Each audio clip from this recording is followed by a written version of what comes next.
Hey everyone, today I'd like to show you how I make a tiny little micro loop like this on the end of my fly line. This one in particular is my nymphing line, and I think it's really important to have a tiny little loop like this for your nymphing line in particular, because you're not fishing with a lot of weight a lot of the time, and otherwise it's really hard for it to slide well through the guides, and so you end up getting a lot of problems when you try and fish further away. With these tiny little loops you can also change the leader easily, which is quite a big advantage over putting the line up inside the line with a needle and then gluing it and binding it, which is what I used to do. This way that I do it, that I'll show you today, is quite easy. All you're going to need is some super glue, some thin fly tying thread. This is 18 nano silk, and a hook which to put in the vise. You can also actually do this in hand like this, but it's a little more fiddly, so I'm going to do it in my vise.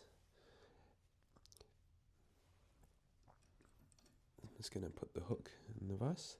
This is just a size 12 hook. It really doesn't matter. So you can also do this on your standard fly lines. I do it on my leg lines and sometimes on my dry fly lines, depending on the line. And the advantage is you just get that really smooth and small connection for any time that the fly line has to go in and outside the guides. So I used to do this by doubling over the fly line after pulling the coating off. Nowadays I don't take the coating off because it's both more durable and faster to do, and I haven't noticed any sort of decrease in performance when fishing with it. So I just like to do it like that. So I'm just doubling the fly line over and I'm holding the tag in my hand. You lose a little bit of fly line like this, but it's not a big deal. So I'm just going to hold the silk and basically I'm just going to bind them together. So I'm just going to get the line where I want it to go for now before I bite down. I'm just going to spin the silk so it's in a kind of sharper, thinner thread rather than that kind of wider angle you get when it's a bit unraveled.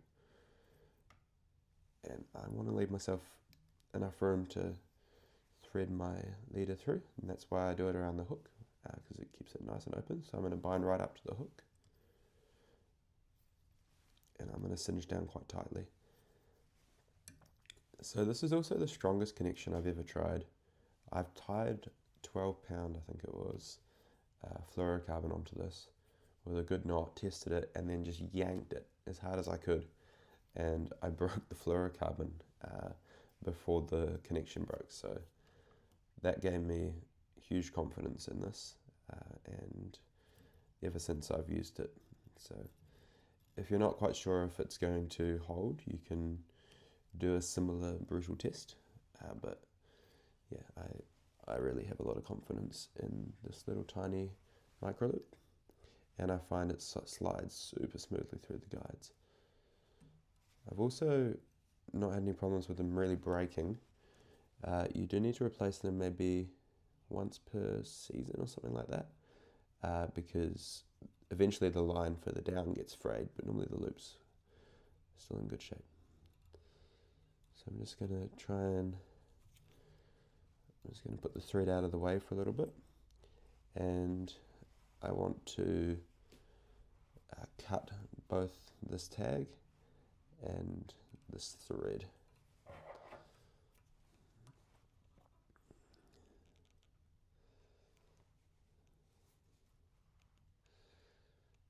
Without cutting the main line.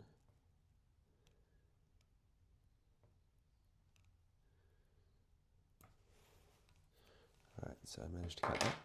And now I'm just simply going to bind down over the little wee tag end that I've got. So one of the most important things to make this successful is to have a really strong and thin fly tying thread. That way it'll bite down into the coating and it kind of binds the core together. And I can kind of singe on it a little bit. But if you're using a bit thicker thread, you just have to be careful with the number of wraps you do. Because to be fair, the super glue probably is what really holds this together. Super glue is crazy stuff. I don't exactly know what's in it, but it really, really holds things together.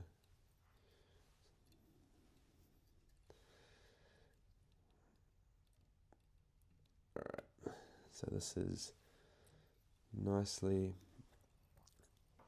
bound now, so it's a smooth connection.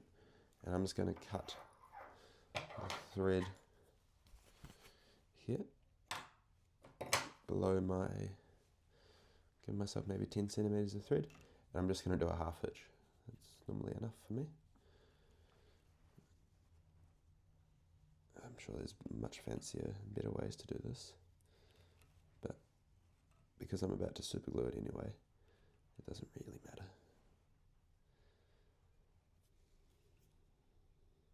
So I'm just going to make sure the half hitch is up over the area that I'm going to super glue. The thread got slightly frayed there, so I'm just pulling on it to make sure that it all cinches down, not just most of it.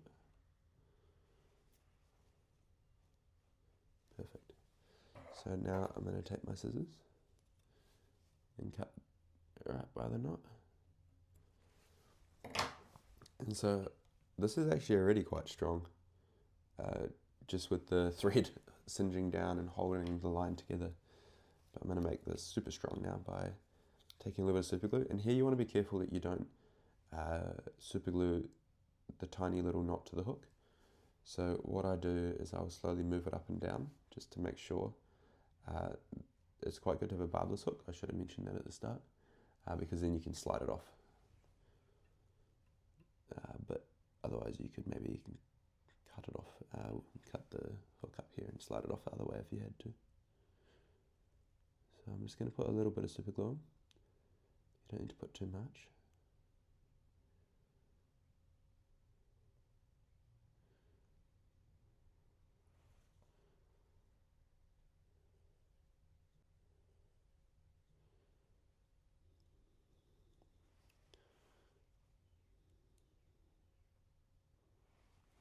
Perfect. So I've just got that super glue on.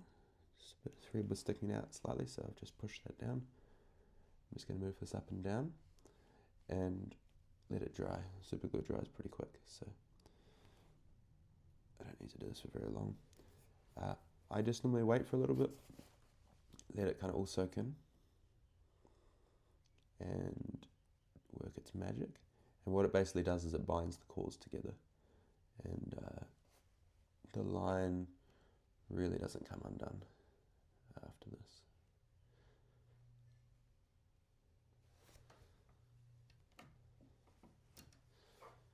So now I'm just going to slide this off, and I'll put just a tiny bit more glue on.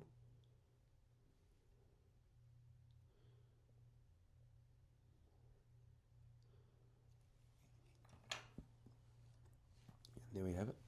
So I'll show you this tiny little loop. It's really simple to make, and it slides super well.